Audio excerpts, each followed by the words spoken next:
Hi friends, okay, good afternoon. நம்ம இன்றைக்கு பார்க்க போகிறது வந்து கூற்றுக்கள் முடிவுகள் வந்து நம்ம ஏற்கனவே டைப் 1 டைப் 2 பார்த்துட்டோம். இன்றைக்கு நம்ம டைப் 3 and 4 வந்து எப்படி வரும் என்று சொல்லி அதில் எப்படின்னு சொல்லி நான் எக்ஸ்பிளைன் பண்ணுறேன். ஓகேவா? சரி, ஓகே. இதுக்கிடையில் இப்போ நான் உங்களுக்கு சில விஷயங்கள் சொல்லணும் நினைக்கிறேன். அதாவது இப்போ என்னென்னு சொன்னால், இப்போ சில வினாக்கள் வந்து அதாவது இப்போ உங்களுக்கு தெரியும் நமக்கு வந்து இப்போ இப்படியான கேள்வி இப்போ நான் உங்களுக்கு விளங்க தெரியுது தானே. இப்போ இவ்வகையான வினாக்கள்ல வந்து முடிவுக்கு ஏன் என்ற வினாவை கேட்க வேண்டும் ஃபர்ஸ்ட். அதாவது அதுக்கு பிறகு அந்த விடை ஒன்று வரும் இல்லையா, அந்த விடை என் கீழ் தரப்பட்ட விடை இருக்கிறதான்னு சொல்லி செக் பண்ணி பார்க்கணும். பார்த்துட்டு இருந்தா நீங்க நினைச்ச விட சரி என்று சொல்லி சொல்லலாம். அதாவது இப்போ ஒன்று விலங்கு இல்லையா உங்களுக்கு நான் சொல்றது. இப்போ என்னன்னு சொன்னா, இப்ப கூற்றுக்களும் முடிவுகளும் என்று இப்ப நம்ம ஏற்கனவே பார்த்ததுலயும் சரி, இப்ப பார்க்க போறதுலயும் சரி, இப்ப இந்த செக்ஷன்ல வந்து இப்ப முடிவு ஒன்று இருக்கு தானே. அப்ப அந்த முடிவு ஏன் வந்தது, அதுக்குரிய காரணம் என்ன, அந்த காரணம் அவங்க தந்திருக்கிற விடையில இருக்கா என்றதுதான் நம்ம செக் பண்ணணும்னு சொல்லி சொல்றோம். சரியா? அடுத்தது ஒரு இம்பார்ட்டன்ட் நியூஸ் ஒன்று சொல்றேன், கேட்டுக்கோங்க. என்னன்னு சொன்னா, இப்ப இப்படியான வினாக்கள் வந்தா ஃபர்ஸ்ட்டுக்கு நீங்க வினாவை வாசிங்க, ஆனா விடைய வாசிக்க தேவையில்லை.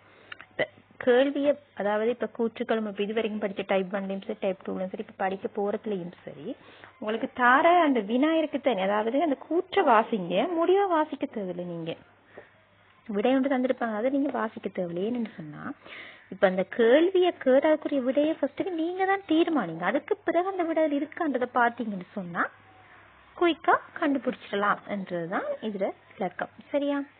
இதை ஃபர்ஸ்ட்டுக்கு அதாவது எல்லாத்தையும் வாசிச்சுட்டு நமக்கு டைம் போகும்.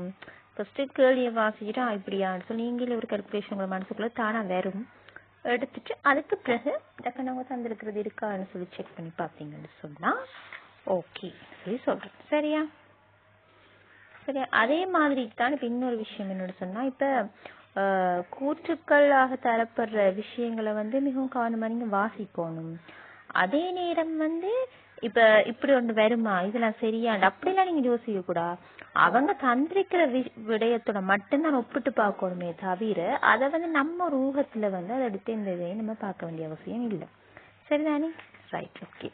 இப்ப நான் சொல்ற இந்த விஷயம் வந்து இப்போ படிச்சதுக்கும் பொருந்தும், நீங்க படிக்க போற 2 விஷயத்துக்கும் டைப் 4 டைப் 3 பார்க்க போறோம், அதுக்கும் பொருந்தும். சரியா? சரி, இப்ப என்ன சொல்லியிருக்காங்க, ஃபர்ஸ்ட் கேள்வியில முடிவு தந்திருக்காங்க, கூற்றுக்கள் 3 கூற்று தந்து, ஒரு முடிவுக்கு 3 கூற்று தந்திருக்காங்க. அப்ப இது எது வந்து சரியானது, சரியான கூற்று எதுன்றத நமக்கு கண்டுபிடிக்கும். சரியா? ரைட். இப்ப என்ன சொல்லிருக்காங்க, ஃபர்ஸ்ட் என்ன சொல்லிருக்காங்க, பாட நூல்களை தக்க வேளையில் நிலைப்படுத்த வேண்டும். பாடநூலை வந்து தக்க வேலை நிலைப்படுத்தினா அந்த பிரிண்டிங் சரியான டைமுக்கு பாட புக்ஸ் எல்லாம் பிரிண்ட் பண்ணி எடுக்கணும்னு சொல்லி சொல்றாங்க. அப்படின்னு சொன்னா என்ன, அதுக்குரிய கூற்று எது வரும்? அதாவது என்ன, முதலாவது சொல்லியிருக்காங்க, பழைய விடயங்களை கேட்பதற்கு மாணவர்களுக்கு விருப்பம் இல்லை. அடுத்தது, பரீட்சை புதிய தகவல்களை அடிப்படையாக கொண்டது. மூன்றாவது, அறிவு தொடர்ச்சியாக சேர்கின்றது.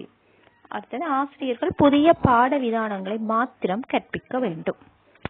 இப்ப இதுல இப்ப எது வேணும், இப்ப பாடநூல்களை தக்க வேளையில் பிரிண்ட் எடுக்கிறதுக்கும் முதலாவது சொல்லிக்கிற விஷயம் பழைய விடயத்தை கேட்பதற்குமான விருப்பம் இல்லைன்றதுக்கு இப்ப பாடநூலை பிரிண்ட் எடுக்கணும்னு சொல்லுவாங்க, புதிய பாடநூல்கள் எடுங்கன்னு சொல்லல. அப்ப அந்த முதலாவது செக்ஷன் வராது. இப்ப பரீட்சை புதிய தகவல்களை அடிப்படையாக கொண்டாட பரீட்சை புதிய தகவல்களை அடிப்படையாக கொண்டு அதுக்கும் பிரிண்ட் எடுக்கிறதுக்கும் சம்பந்தம் இல்லை. அடுத்தது, 4வது விஷயம் சொல்லியிருக்காங்க, ஆசிரியர்கள் புதிய பாட விதானங்கள். என்ன புதிய ஒரு விஷயம் இந்த கூற்றுல வருகுதா, முடிவில் இருக்கா? இல்ல. அப்ப நம்ம கூற்றுல அப்படி ஒன்று வரக்கலாம், அதை நம்ம எடுக்க தேவையே இல்லை, வாசிக்க வேண்டிய அவசியமும் இல்லை நமக்கு. 3வது விஷயத்தை பாருங்க, அறிவு தொடர்ச்சி. அறிவுன்றது நமக்கு தொடர்ச்சியாக சேருகுதுன்னு சொன்னா, இப்போ ஒரு இயர் முடிஞ்சு அடுத்த இயருக்கு வரக்குள்ள தொடர்ச்சியா நமக்கு அறிவு. பிரிண்டிங் வந்து அந்த டைமுக்கு, அதாவது நம்ம இந்த படிக்க சரி அப்ப இன்னைக்கு ஸ்கூலுக்கு போறோம், புக் எல்லாம் தருவாங்கன்றக்குள்ளே நமக்கு எல்லா புக்கும் கிடைச்சிடணும். இப்போ ஒரு 1 வீக் 2 வீக் 3 வீக் அப்படி கிடைச்சா நமக்கு அந்த ஒரு டல் மாதிரி அப்படி வரும் இல்லையா, அப்படியான ஒரு இதுக்காக அந்த ஒரு மைண்ட் செட்ல அவங்க அப்படி சொல்றாங்க. அவங்களுக்குரிய இதுக்குரிய விட வந்து 3வது தான் வரும். சரியா? இதுக்குரிய விட வந்து 3வது இதுதான் வரும். சரியா? ரைட். அடுத்த முடிவை பார்ப்போம். தாய் சமைக்கத்தக்கவராக இருத்தல் வேண்டும் என்றது ஒரு முடிவு. இதுக்கு என்ன கூற்றுக்கள் வரும் என்றதான். அதாவது, ஆண்கள் சமைக்கக்கூடியவர் அல்ல, தாய்மார் சமைக்கும் உணவுகளை பிள்ளைகள் உண்ண விரும்புவர், குடும்பத்துக்கு உணவளித்தல் தாயிடம் என்று எதிர்பார்க்கப்படுகிறது, சமையல் தாய்மாரின் கடமையாகும். அப்ப இதுக்கு பத்தினியாவது வேறும்னு சொல்லி கேட்காங்க. இதுக்கும் தாய் சமைக்கத்தக்கவராக இருக்கிறன்றது ஒரு விஷயம், அதுக்கு ஆண்கள் சமைக்கக்கூடியவர்கள்ன்றது நம்ம தேவையில்லாத ஒரு விஷயம்.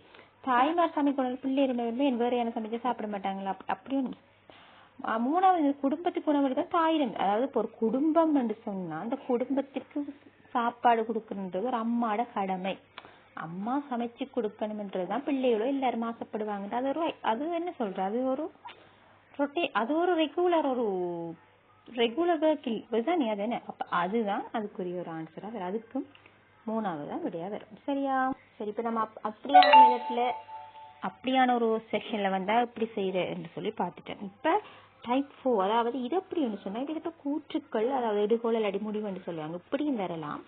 இப்படி வந்தா இது நான் உங்களுக்கு டைப் 4க்குள்ள போட்டு காட்டியிருக்கேன். இதுல வந்து ஒரு கூற்றும் 2 முடிவும் தருவாங்க. அதாவது இப்ப ஒரு கூற்றுக்கு முடிவுகள் 2 இருக்கும். இது எப்படின்னு சொன்னா இப்ப நான் இதுல அந்த நீங்க அந்த விட போடுறத நான் இதுல டைப் பண்ண இல்லை, நான் உங்களுக்கு சொல்றேன் கேளுங்க. என்னன்னு சொன்னா இப்ப இந்த வினாவில வந்து 1, 2 வரான இரு முடிவுகள் எடுகோள்கள் காணப்படுது தந்திருக்காங்க. சரியா? இப்ப இதுல வந்து இதே என்ன சொன்னா உங்களுக்கு டைப் 1 டைப் 2 தந்திருக்குது. அதே விஷயம் தான் திரும்பியும் அதே எதிர்காலத்துல உங்களுக்கு விளங்குந்தானே, அதுக்காக நான் தரல. நீங்க எழுதி படிக்கக்குள்ள அதை பாத்துக்கோங்க. சரியா? சும்மா டைம் எல்லாம் வேஸ்ட் ஆகுந்தானே, அதுக்காக தான். சரியா? ஓகே.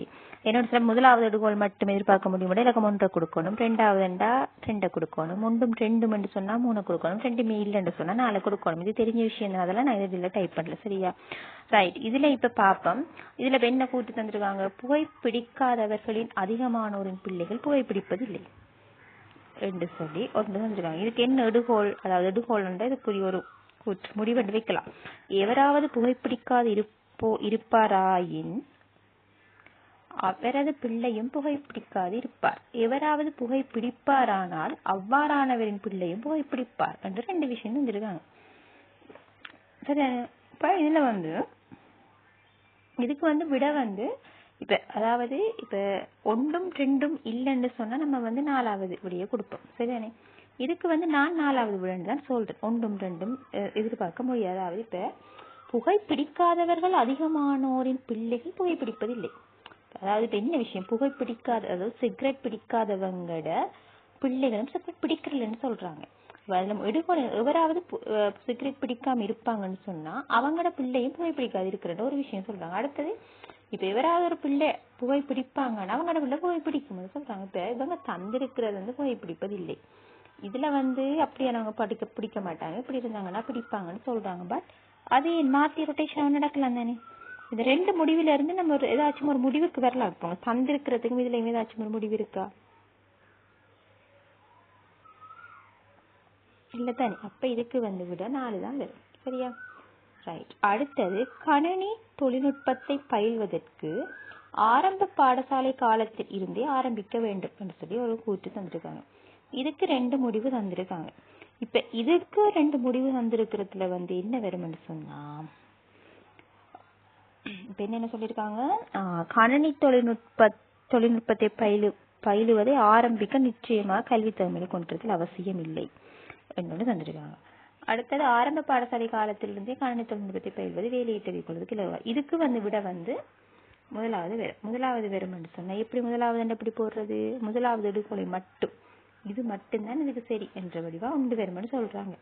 சரிதானே? அதாவது கணினி தொழில்நுட்பத்தை ஆரம்ப பாடசாலையில் இருந்து கற்பதற்கு எவ்வித கல்வி தேவை அவசியம் இல்லை என்பது சரியான ஒரு விஷயம். அதான் வேறு. சரியா? சரிதானே? ரைட். ஓகே. இப்ப உங்களுக்கு இந்த சொன்ன இந்த 4 விஷயம், அதாவது இப்ப வர எக்ஸாம்கள்ல அநேகமா மேக்ஸிமம் இப்படி இது கேட்கறது இல்லை. இருந்தும் உங்களுக்கு ஒரு நாலேஜுக்காக நான் சொல்லித்தாரேன். சம்டைம் கேட்கலாம், எல்லாம் தெரிஞ்சிருக்கு தனிவன் இப்படி எல்லாம் இருக்கு. இதெல்லாம் முதல் எக்ஸாம்ல வந்ததுகள் தான். சரியா? அதைத்தான் நான் உங்களுக்கு சொல்றேன். ரைட். ஓகே. சரி. ஓகே. இப்போ இது வரைக்கும் படிப்பிச்சு அவ்வளவு உங்களுக்கு விளங்கி இருந்துச்சுன்னு சொன்னா ஓகே. இல்லாட்டி எதுவும் டவுட் இருந்தா ஒரு கேளுங்க. மற்றது நம்ம இன்னொரு நியூஸ் செக்ஷனோட அடுத்த வீடியோல சந்திப்போம். சரியா? ஓகே. பாய்.